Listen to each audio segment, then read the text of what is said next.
The cold morning fog drifted low over the cemetery, spreading like a pale blanket across the silent rows of gravestones. It moved slowly, curling around the old trees and gathering in the cracks of the stone pathways, as if trying to hide the pain of those who came here seeking answers, or forgiveness. The sun had not yet risen, but the sky was turning faintly silver, promising a new day. For many people, a new day brought hope. For others, it was simply another battle with the ghosts of the past. A young woman stood in front of one lonely grave, her thin figure trembling in the cold. Her fingers shook as she held a small bouquet of wildflowers, simple, inexpensive, freshly picked. It was obvious she hadn't bought them. The dew still clung to the stems, and blades of grass were tangled in her sleeves. Her long brown hair fell over her shoulders in messy waves, damp from morning mist, or from tears. Her face, though naturally beautiful, was pale and drawn, with dark shadows beneath her eyes, shadows that come not from one night of crying, but from months, maybe years, of silent suffering.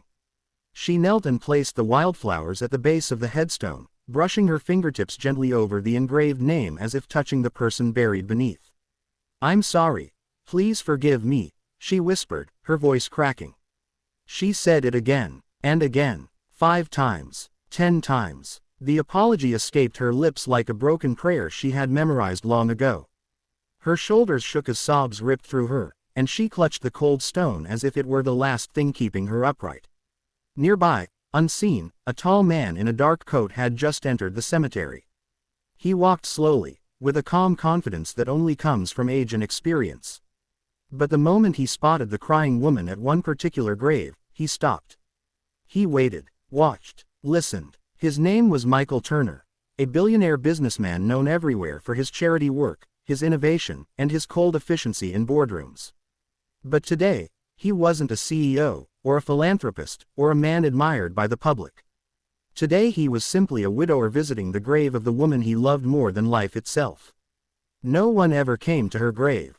Ever. His wife, Evelyn Turner, had no close family. No surviving parents. No siblings. No friends who had stayed long-term. He was the only one who visited. Every week. Without fail. But now, this fragile young stranger was here. Crying. Begging for forgiveness. At Evelyn's grave. Michael's breath caught in his chest.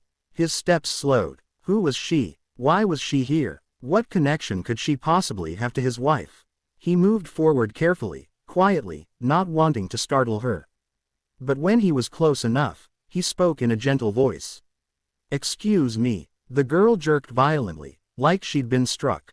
She scrambled to her feet, wiping her cheeks with shaky hands. Fear filled her wide eyes, fear so deep and instinctive it looked like she lived with it every day. I'm sorry," she stammered. "I didn't mean to. I didn't know. I'll go. I'll leave right now." "No," Michael said softly, raising a hand in a calming gesture.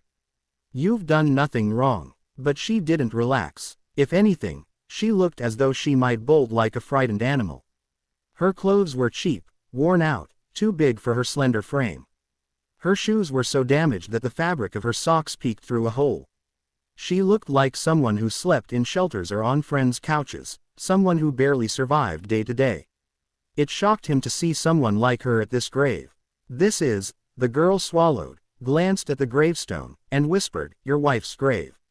"Yes," he said. The color drained from her face. She looked at the etched name again, Evelyn Turner, and her breath trembled. "Your wife," she repeated. "My wife," Michael confirmed. A tear slid down her cheek. Then another. Her lips parted as if she wanted to speak but couldn't. "May I ask," he said gently, "why you came here? Did you know her?" The girl squeezed her eyes shut, her entire body shaking. "I shouldn't have come," she whispered. "I'm sorry. I swear this won't happen again." She turned to leave, but he stepped closer. "Wait." She froze. "You were crying at my wife's grave," Michael said quietly. "And you asked her to forgive you. Why? Who are you?" "It's none of your business," she whispered, but her voice was hollow, not defiant. "You wouldn't understand. You'd hate me if you knew." Michael shook his head. "I'm not here to judge you," he said softly. "I just want to understand. Evelyn was a kind woman. If you knew her, I want to know how." The girl's breath hitched unexpectedly. She wiped her eyes with the sleeve of her oversized coat, leaving a streak across her cheek. "And no one should care about me," she whispered. "Not after what I did." "What could you have possibly done," Michael asked gently, "to deserve this kind of grief?" She shook her head, tears falling harder now. "You don't get it," she choked out. "I don't deserve forgiveness. Not from anyone. Especially not from her." She pointed weakly toward the grave. Michael's chest tightened. This girl wasn't dangerous. She wasn't cruel. She was drowning. "Listen," he said gently, "I don't believe anyone is beyond forgiveness." "You should," she whispered. "If you knew the truth, you would." "Then tell me," he urged softly. "Tell me what happened." The girl backed away, clutching her coat around herself, her fingers trembling violently. "If I tell you," she said, voice barely audible, "you'll never look at me the same. You'll regret even speaking to me." Michael held her gaze. His voice deepened, softened. "I've lived long enough to know that people hide scars behind silence. If you're carrying guilt, you don't need to carry it alone." She let out a broken laugh, short, empty. "That's what she said," the girl whispered. "Evelyn." She said the same thing. Michael froze. So she did know his wife. "Tell me how you knew her," he said quietly. The girl looked at him for a long moment. Her eyes were red, her face blotchy and wet with tears, but she finally whispered. "Yes, I knew Evelyn." The words left her like a confession. Michael's heartbeat echoed in his ears. "And the girl choked. "I'm the reason she died." Silence fell like a hammer. The world seemed to go still. The fog, the wind, the rustling leaves. Everything froze. Michael stared at her, stunned, but not angry. Not yet. He saw the pure agony on her face, the kind you cannot fake. She covered her face with her hands, sobbing uncontrollably.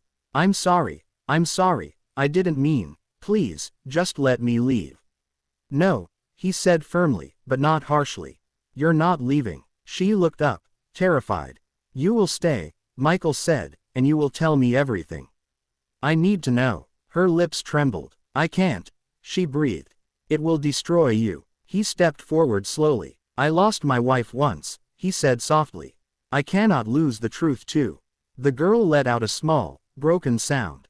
She sank down onto the nearby bench because her legs were too weak to hold her.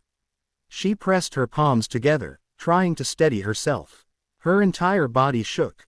Not from cold, but from the weight of what she was about to reveal. You don't understand," she whispered. "I didn't mean for any of it to happen. I never wanted to hurt anyone. Evelyn was the only person who ever cared about me. The only person who treated me like I mattered."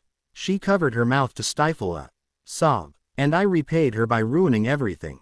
Michael sat slowly on the far edge of the bench, giving her space but refusing to leave. "Start from the beginning," he said quietly. She closed her eyes. "It started 3 years ago," she whispered. "When I met Evelyn. And she changed my entire life. But I didn't tell her the truth. I didn't tell her who I was, or what I'd done."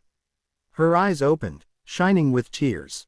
"And because of my lies, because of my past, she died." Michael's heart pounded painfully. The fog around them began to lift as the sun rose inch by inch above the horizon. But the truth, whatever it was darker than any shadow. The girl took a trembling breath and finally began the story that would change everything.